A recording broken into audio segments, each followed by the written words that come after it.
2009 წელს ხვამლის ექსპედიციამ რუსთაველის ფონდის გრანტი მოიპოვა ფუნდამენტური სამეცნიერო კვლევების დარგში და ახალი ძალით გააგრძელა ხვამლის გამოკვლევა. მთელი წლის განმავლობაში ამინდი ჭირვეულობდა, რამაც ექსპედიციას გარკვეული სიზნელეები შეუქმნა. გადაუღებელი წვიმები ჯიპებისთვისაც კი გზას თითქმის გაუვალს ხდიდა.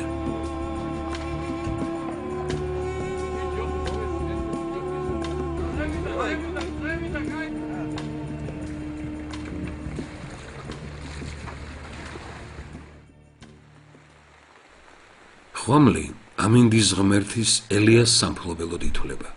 ორ ხეობას შორის ამოზიდული დომინანტი მასივი განაპირობებს ამინდს მთელს რეგიონში.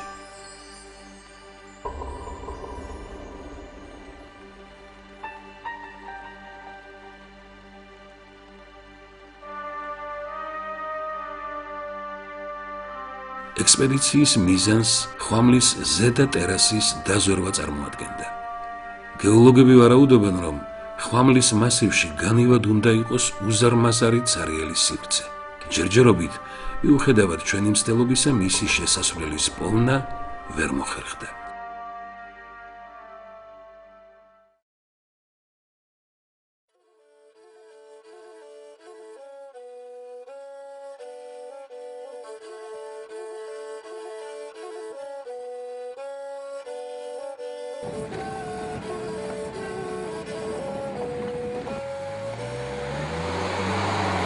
გამოდარებისთანავე ექსპედიციამ უფრო ზემოთ ხვამლის თავისკენ გადაინაცვლა და იქ დაბანაკდა.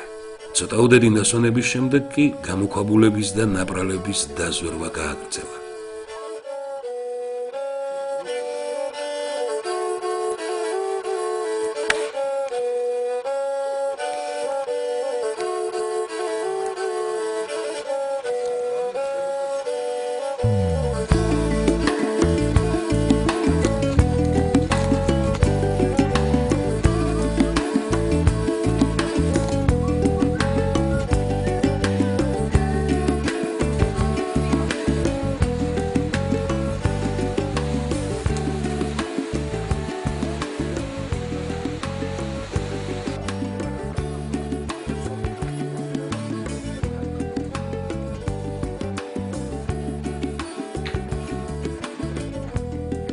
აქაც თითქმის ყველა მღვიმე ჩახერგილია და ხშირად დათვებს აქვთ ბუნაგად გამოყენებული.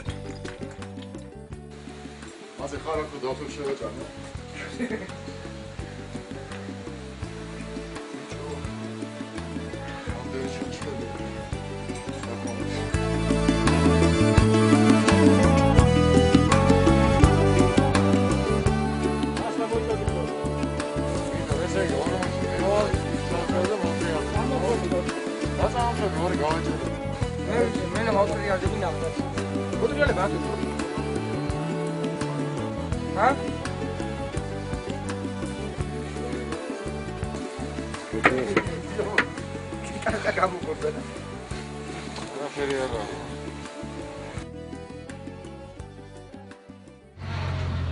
ხვამლის ექსპედიციის ერთმა ნაწილმა გამოდარებისთანავე ხვამლის მასივს ქვემოდან მოუარა და ტერასის დათვალიერება შეუდგა.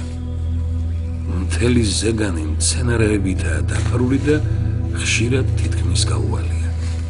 ექსპედიციის მიზანს იმ ჰიპოთეზის შემოწმება შეადგენდა, რომელზე მინიშნებასაც არგონავტების მითი გვაძლევს. მედეა, რომლის სახელით საერთოდ მედიცინის აღმნიშვნელ სიმბოლოდ იქცა, ცხოვრობდა ქალაქ ვანში, რომელიც ქუთაისიდან ჩრდილოეთით მდებარეობდა. სავარაუდოდ მედეას იქ ტერასებზე სამკურნალო მცენარეების ჯადოსნური ბაღები ჰქონდა. ხვამლის კლდის ძირში ახლაც არის ნასოფლარი ვანის ჭალა, რომელიც სამხრეთის კალთაზეა შეფენილი. შქერის ტყეში უზარმაზარი ლოდები ლიანებს დაუფარავთ. ამ გასაოცარი გიგანტური ზომის მონოლითზე კედლების ნაშთებია შემორჩენილი.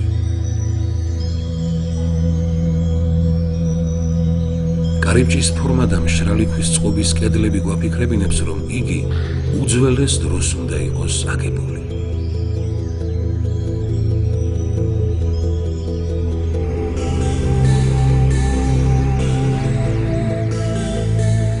გაურკვეველი დანიშნულების კედლები კილომეტრებზე გრძელდება და შქერის გაუვალ ჯუნგლებში იკარგება.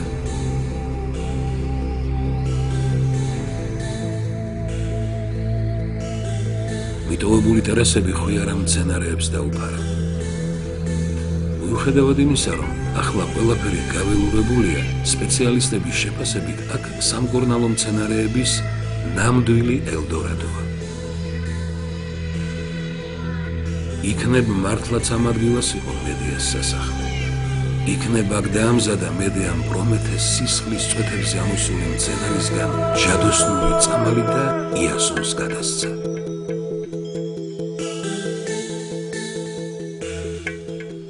ხვამლის ექსპედიცია კვლავ დაუბრუნდება ამ საკითხს და შეეცდება დეტალურად გამოიკვლიოს შემორჩენილი არტეფაქტები. ხვამლის მთას ლეჩხუმელები თაყვანსცემენ როგორც ამინდისა და ჭექა ქუხილის ღმერთის სამყოფელს. გარშემო მაცხოვრებლები, საიდანაც კი ხვამლის დანახვაა შესაძლებელი, მისი მიხედვით საზღვრავენ ამინდს. აქაურობა უცნაური ფორმების სიუხვით გამოირჩევა.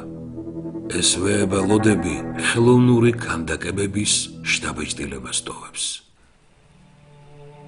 ხვამლის თავზე, ადრე არსებული ნაგებობის საძირკველზე მე-20 საუკუნის დასაწყისში აგებული მცირე ზომის ხვამლის წმინდა გიორგის სალოცავი დგას. ზედაპირული დათვალიერებითაც კი თვალნათლივ ჩანს კედლის ნარჩენები, რომლის გაწმენდის შემდეგაც მშრალი წყობით დალაგებული დიდი გათლილი კვადრები გამოჩნდა.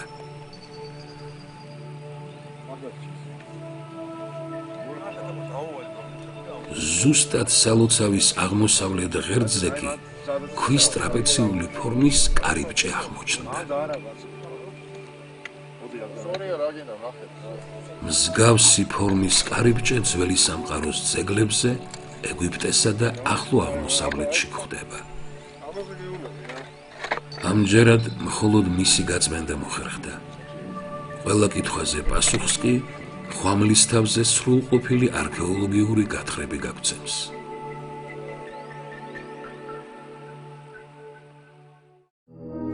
როგორც ადრე აღვნიშნეთ, უძველეს ხანაში ყველაფერი ასტრონომიასთან იყო დაკავშირებული. ხვამლის კლდე უკვე შევადარეთ გველეშებს, რომელიც ოქროს საწმის დარაჯობდა. ასტრონომიულ ცოდნასთან კავშირს კი ეს ხელსაწყო სექსტანსი მიგონიშნებს, რომლითაც სწორედ ასტრონომიული გამოთვლები წარმოებდა. ხვამლის თავზე ნაშთების გეგმა გვაფიქრებინებს, რომ ალბათ საქმე უძველეს ობსერვატორიასთან გვაქვს, სადაც ქურუმები ვარსკვლავებზე და პლანეტების მოძრაობაზე დაკვირვებას ახდენდნენ. მისი რეკონსტრუქცია სავარაუდოდ ასეთი სახისაა. კომპლექსის გეგმა მხარეების მიხედვით მკაცრად არის ორიენტირებული. საინტერესოა, რომ გარეგალავანის მოხაზულობა ზუსტად იმეორებს ირმის ნახტომის ცაზე თვალითხილულ ფორმას. ცნობილია, რომ ქურუმები ირმის ნახტომს უდიდეს მნიშვნელობას ანიჭებდნენ. შეიძლება სწორედ იმიტომაც, რომ ირმის ნახტომი ჩვენი გალაქტიკაა. ასტრონომების მიერ დადგენილია, იგი სპირალური ფორმისაა და მის ერთ-ერთ მკლავში, რომელსაც ორიონის მკლავი ეწოდება, განთავსებულია ჩვენი მზის სისტემაც.